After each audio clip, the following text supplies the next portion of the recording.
Hey, family. How are you all doing? I hope well. I like to give you a rundown of what's going on in my life before we start the podcast. But today's podcast will be about Diddy, about the case, how we arrived at this point, and more specifically, what's going to happen next. I'm pretty sure many of you have read his sentencing is October 3rd. The reason why I wanted to do this is because I remained fairly quiet throughout this entire case, even leading up to his arrest. And after he was arrested, I had been asked multiple times to talk about it on the record, and I just did not feel comfortable because I have worked with Diddy. I wouldn't say that we're friends, but we are friendly.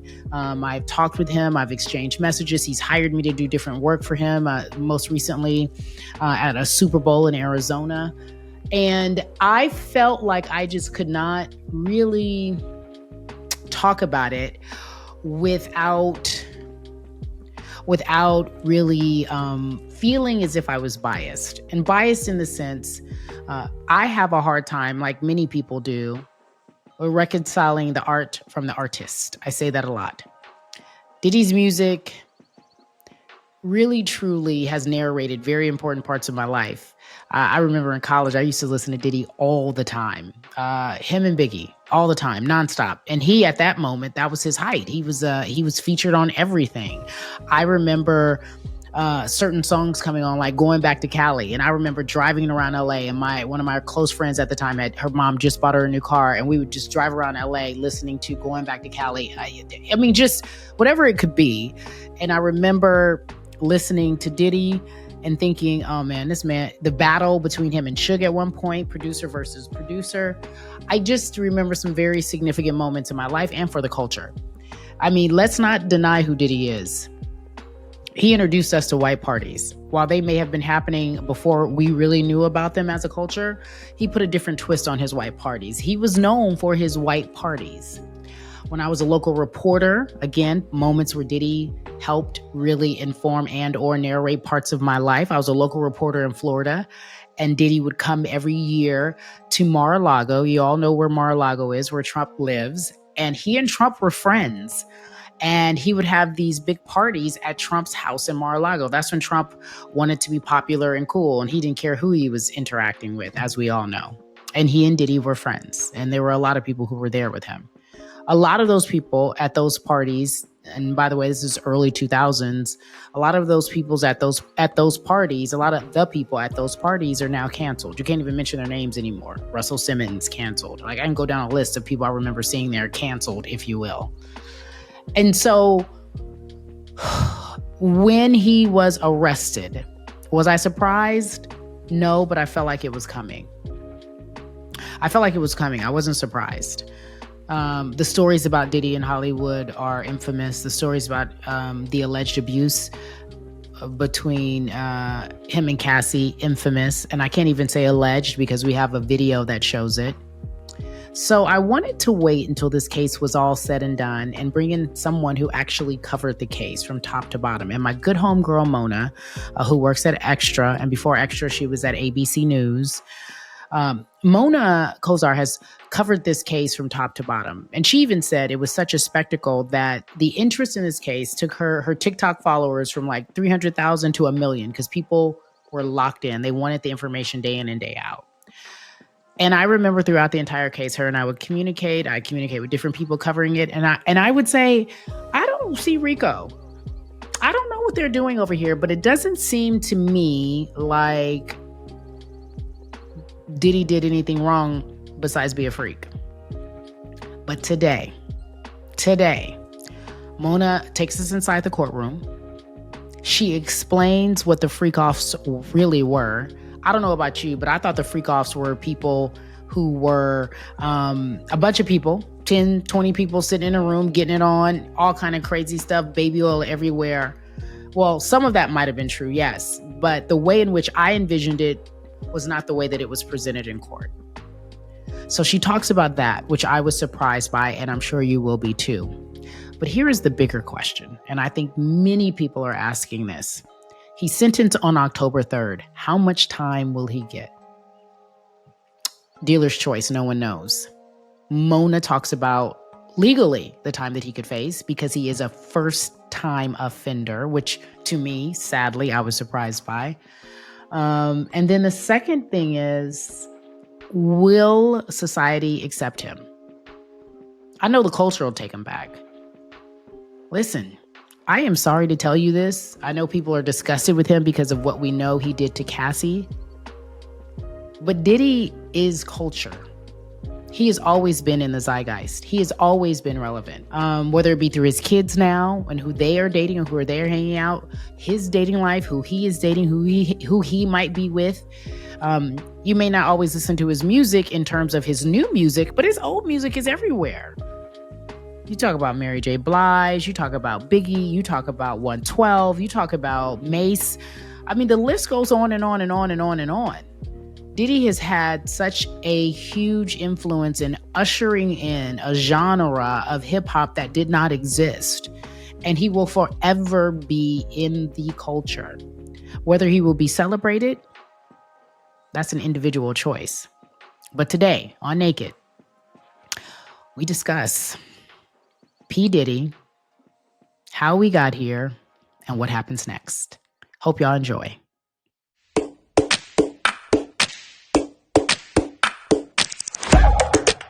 I'm Mona Kosar Abdi, senior correspondent for Extra TV. Mona, thank you for joining us. I appreciate it. I know you got busy things to do today. So the Diddy case, so important. Everyone talked about it. I need you to do me a favor. I have a question because I remember just seeing Diddy hanging out at his house. There were these incidents and people were suggesting that he was doing things. And next thing I know, he's in jail. How did we get here? How do you arrest a mogul like Diddy? He goes from being this super high flying, I guess to me, bigger than life image. And now he's in jail. How did we even get here? Yeah, let's take it even further back where he was getting Lifetime Achievement Awards from MTV, BET. We were celebrating his legacy. He was at the Rock Nation brunches with other fellow moguls. And so he was definitely cemented. His legacy was cemented into not just hip hop history, but also just the entertainment world. He's a disruptor. He broke barriers. He reached heights that not many entertainers reach. And I'm talking black, white, regardless, right? And then right after he gets one BET, I believe, Lifetime Achievement Award, MTV, I think, he has an album that drops in September of 2023. But then, in November of 2023, Cassie Ventura files a lawsuit that had a trigger warning. And that is something that's rare, right? Because the details were so disturbing that in the filing, they had to put a trigger warning. And in there, she details years and years of physical, emotional, and psychological abuse at the hands of Diddy. She says that he forced her to engage in these freakoffs. That's what she referred to them as, and said that he liked to watch her have sex with male entertainers. But he did so while she was under the influence of drugs. He did so while coercing her into it by holding her career over her head, by using physical violence, for example. And she sued him for, I believe it was an undisclosed amount, or it might have been $30 million at the time. That was a number that was being floated around. Now, immediately, Diddy denies everything that is including the physical abuse that is detailed in this lawsuit, but then quickly settles, literally within 24 hours, settles for an undisclosed amount that we later found out was for $20 million. But the damage was already done. And that week, I believe she filed it on a Friday. That weekend, even though he settled within 24 hours, it was on the front page of every single newspaper, every single website. It was already out there. And that lawsuit triggered a federal investigation. Once the feds were aware of all the things that he was detailing, they started looking into him. And I think as early as December of 2023, they started looking closely into him. By March of 2024, they raided two of his properties, the one on Star Island in Miami and the one in Los Angeles. Federal agents raided his homes. And so that's when Mark Agnifilo, who's his lead attorney, started going out and, basically telling him, listen, you're going to get arrested. It's not a matter of if you're going to get arrested, but when you're going to get arrested, right? And they started preparing for him to at least be let out on bail. Mark Agnifilo says he took his passport. He took the passports of several of his family members. They just knew an indictment was coming down. But what we did see in the media was Diddy riding bikes in Miami, saying hi to fans, acting like everything was totally fine, right? But behind the scenes, they are preparing. He is talking to the woman who we know as Jane, who was dating him at the time, telling her, listen, nothing has happened between us, right? Everything was consensual between us. And we heard those recordings in court. Behind the scenes, he's getting her an attorney. He is lawyering up himself, right? Making sure that, Mark Agnifilo was going on CNN at the time, trying to say that this was a big nothing burger, that the federal agents have nothing better to do than to investigate him. But then in May of 2024, CNN releases that hotel attack video that we have all seen of Diddy kicking and hitting Cassie as she's trying to leave him. And he's in a towel in a hotel and just viciously beating her. And that changed everything, Cari, because even people who were defending Diddy at the time, who were saying like, yeah, we don't, these are all allegations that Cassie is making. He denied all these allegations. And this is a smear campaign, for example. A lot of people were quiet once that video came out, and he was forced to issue an apology. He posted on his Instagram video saying that he is sorry, that there's no excuse for the violent behavior. And I feel like that video changed the course of a lot of things. And then in September of 2024, he was arrested. And that is where everything started. Obviously, his trial began in May of 2025, a few months ago, but that is really when things started to unfold, was in September of 2024. So you just outlined how he went from receiving Lifetime Achievement Awards, being celebrated in the community, to where there were these instances where people like, I've heard about this because I got to be honest, behind the scenes, I've been to a few of Diddy's parties. I've never been to a freak off, but I do know that he kept a very tight list of celebrities. I went to his 50th birthday party. There were so many celebrities there, and not one of them spoke out in his favor.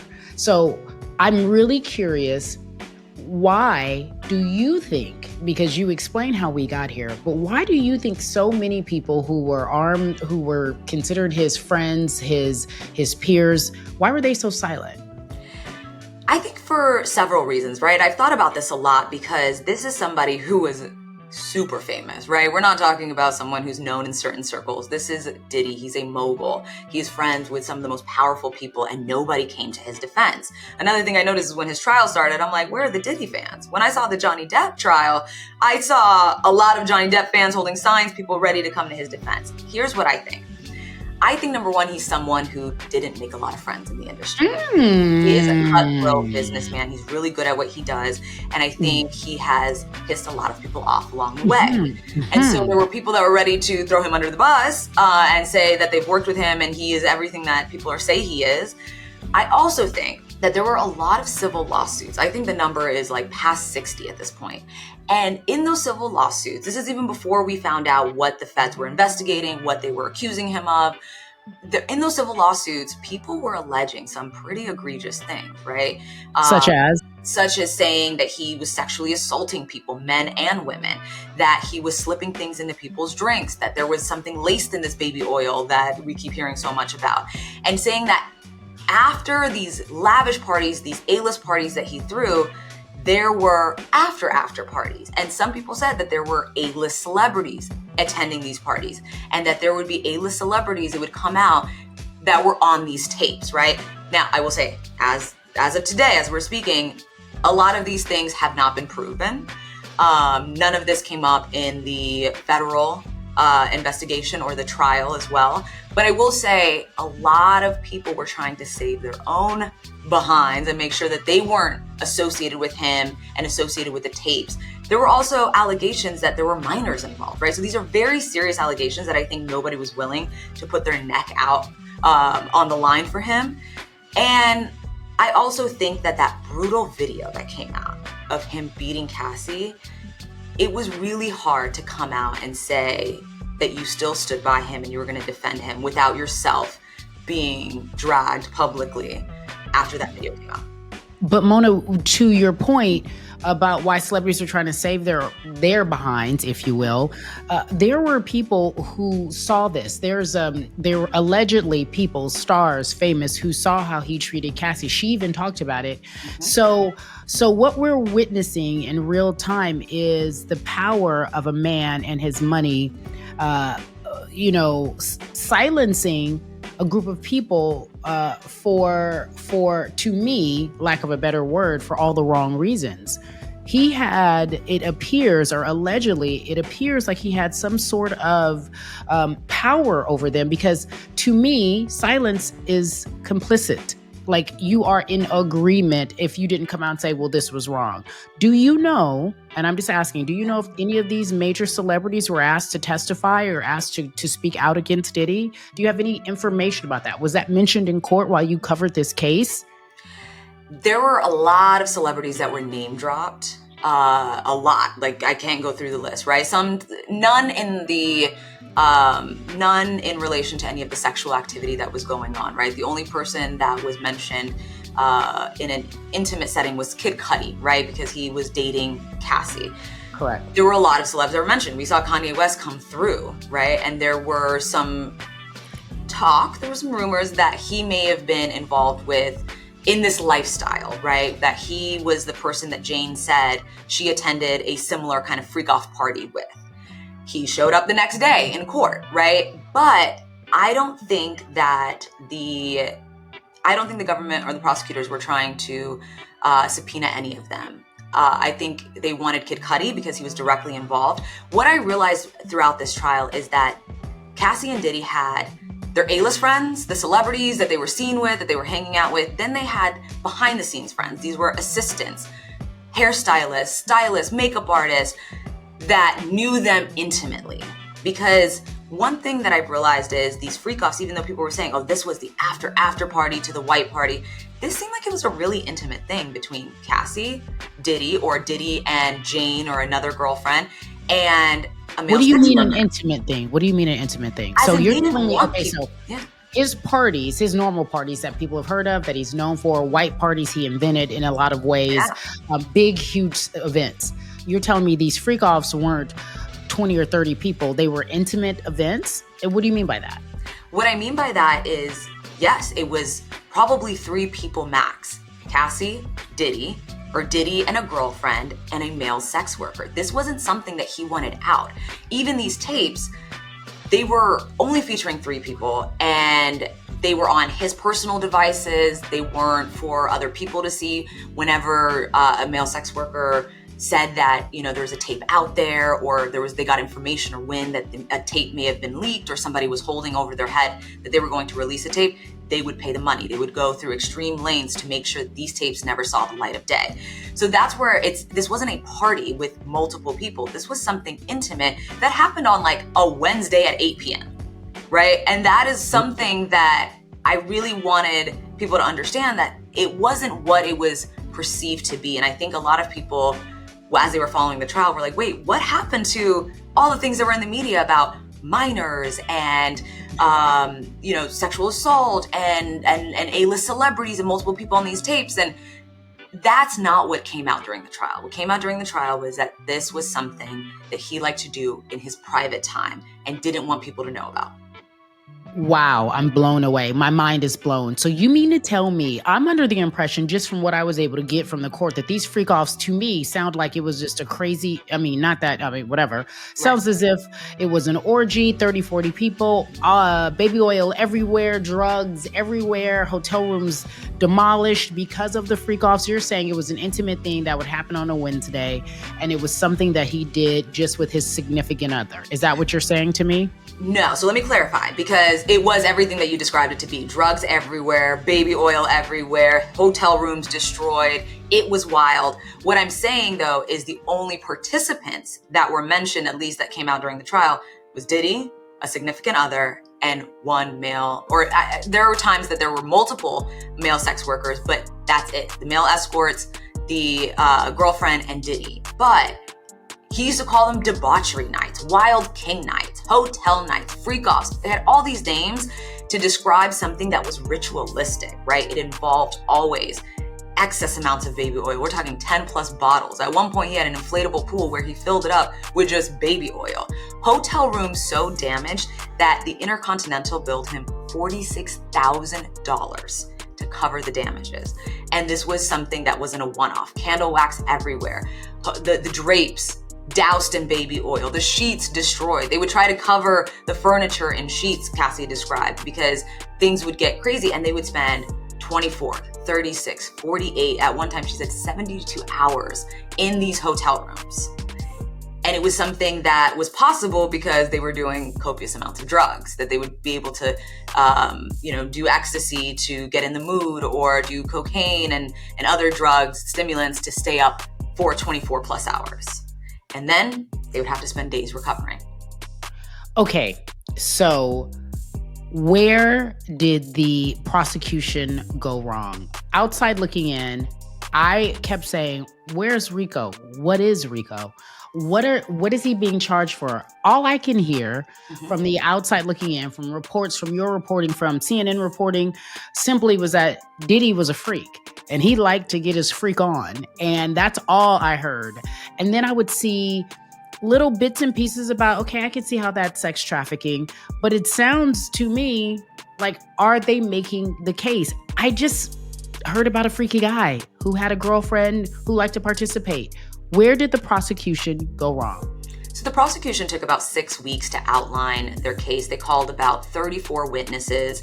They really tried to flesh out for the jurors, they were 8 men, a panel of 8 men and 4 women. They really tried to flesh out for them how this was considered RICO under federal law, how this was considered sex trafficking, both of Cassie and of Jane. And they really tried to flesh it out. Now, I said from the very beginning, the Southern District of New York has a very high conviction rate. But if there's anyone that can get off, it is Diddy, who assembled a powerhouse team of some of the top defense attorneys in the country, right? Wow. And they tried their best to poke holes in the prosecution's case. They tried to make witnesses look less credible through their cross-examination. And this is why we saw his defense team call no witnesses and take 30 minutes to present their case. And that is it before they rested. And the reason being is because throughout the cross-examination, they were presenting their case. They set the stage during opening statements saying, you know what? We're not going to even defend Diddy. We're not defending the fact that he is a violent person. You'll see the tape for yourself. We are not saying that he's not abusive. We are not saying that that this is a stand-up guy. Verbatim, Tenny Garagos tells the jury during her opening statement, she says, by the end of this, you may not like him. You're going to think he's a jerk. You're going to think he's a mean person, but he is not charged with being a mean person. He is not charged with being a jerk. And they also said he's not charged with domestic violence, which is what this is. This was a mutually toxic relationship between 2 people who were in a decade-plus relationship. There was violence involved, and they say there was violence both ways, and they tried to show that as well. And I think that was in the back of the jurors' minds throughout this process. And what I think they were going through and what was challenging for the prosecutors was to show that sex trafficking, how we usually see it, how a layperson sees it as someone who is maybe like grabbed off the street, a pimp and prostitute kind of relationship, is not the only definition of sex trafficking. That you can be in a relationship, a committed relationship with someone, and still traffic them. And I also think that what the prosecution didn't do, this is my opinion, I would say, I don't think they connected with the jurors. I think they threw a lot of information, a lot of facts at the jurors. But during closing arguments, the Assistant U.S. Attorney, Chrissy Slavic, stood at the lectern right in front of the jury. And she had her head down the entire time reading off her papers. And she put a PowerPoint presentation that I can only describe as like a 1999 PowerPoint presentation. There was like no graphics. They had pictures that, it does help as if you're a visual learner like me to see this is who his security is. This is his chief of staff. This is his right-hand woman. But it was very complex, drawn out, and she didn't look up once at the jurors. She didn't really make an effort to connect with them. Then you have Mark Agnifilo, who's Diddy's lead attorney. And during his closing arguments, he said, I'm not going to show you text messages. I'm not going to show you a PowerPoint presentation. I'm just going to talk to you. And he was pacing back and forth. And he even made the jurors laugh a few times. And I think that connection, and he took a risk as well, because some of the things he was saying, I was like, this is borderline, and it might rub the jurors the wrong way, including saying, for the first time throughout the trial, Cassie is not a victim. Cassie is Diddy's match. She played him, she played Kid Cudi. This is a woman who's nobody's fool, right? And I was thinking, okay, this is bold, because they have been teetering that line throughout this trial to not. Cassie took the stand when she was 8.5 months pregnant and gave some of the most compelling testimony that we heard. So to go after her and attack her so directly, I thought was a risk. But I do think he got a laugh out of the jurors. He poked fun at the prosecution's case. And eventually, I think it came down to they were able to connect with the jurors, and that the jurors couldn't find beyond a reasonable doubt that he was guilty of sex trafficking and of RICO. At the end of the day, October 3rd, he will be sentenced. Mm-hmm. Can you explain to everyone what he was convicted of and what's the minimum to maximum amount of time he could possibly face in jail? Yes. So one thing I do want to clarify is that he's still a convicted felon. This is his first time offense, but he is a convicted felon. And then he was facing 5 counts. So he was acquitted of the RICO charge. He was acquitted of the sex trafficking charge of Cassie and Jane. But he was convicted of transportation to engage in prostitution, 2 counts of transportation. That is a Mann Act. And that, I mean, it's still a federal charge, and it still comes with a hefty sentence, maximum of 10 years in prison. Because he's a first-time offender, he may be looking at, according to the defense, he may be looking at 21 to 27 months, right? So that's a little over or under 2 years. He does get time served. By the time we get to his sentencing hearing, he would have been in jail for a year, maybe 13 months. So he will get credit for a year of being in custody. But the prosecution says, no, given the abuse, given the drugs, given everything that was involved in the transportation, right? And everything that was laid out in the case, he's looking at 53 to 61 months, or somewhere around there, somewhere around 5 years, right? Even then, in the grand scheme of things, when he's looking at life in prison, when he was looking at life in prison at one point, it seems like this is a loss for the prosecutors, right? Because even if you get him on 5 years, if he does 4 years, if he's out in 3, it's not life in prison. The accountability that they were trying to hold Diddy to, right? Yeah. To have him in prison for the rest of his life, or at least for several decades. Yeah. I personally think he may get 3. But Okay. even then, if he is out in 2 years, if he gets the time served and he's out in 2 years, I think a lot of the witnesses that testified, a lot of people that were in his circle will feel disappointed at the end of the day. I already spoke with Myla Morales, Cassie's makeup artist, who testified and said she witnessed some of the abuse. And she told me, really? What was that for? I can't believe this is what happened after we testified, after we went through this. She said she felt it wasn't worth it at the end of the day. Wow. And what do you think he's going to get? I think he's going to get 3 years because, yes, there are a lot of circumstances, right? There was the abuse. It's not just about transporting escorts across state lines. It's also about some of the physical abuse that was involved, the drug use, all of the other factors and everything that we learned throughout the trial. But I also think that this is his first time. This is his first time being convicted of, on the record, right? Like on the record. On the record, yes. Because if you remember the gun charges that he was facing back in the early 2000s, he beat those charges. But I think the big thing that everybody wants to know is that when he gets out, whether it's 3 years, 5 years, whatever, when he gets out, is he going to go back to doing what he was doing? Does this make him feel more untouchable, or was this a reality check for Diddy? And I think only time will tell.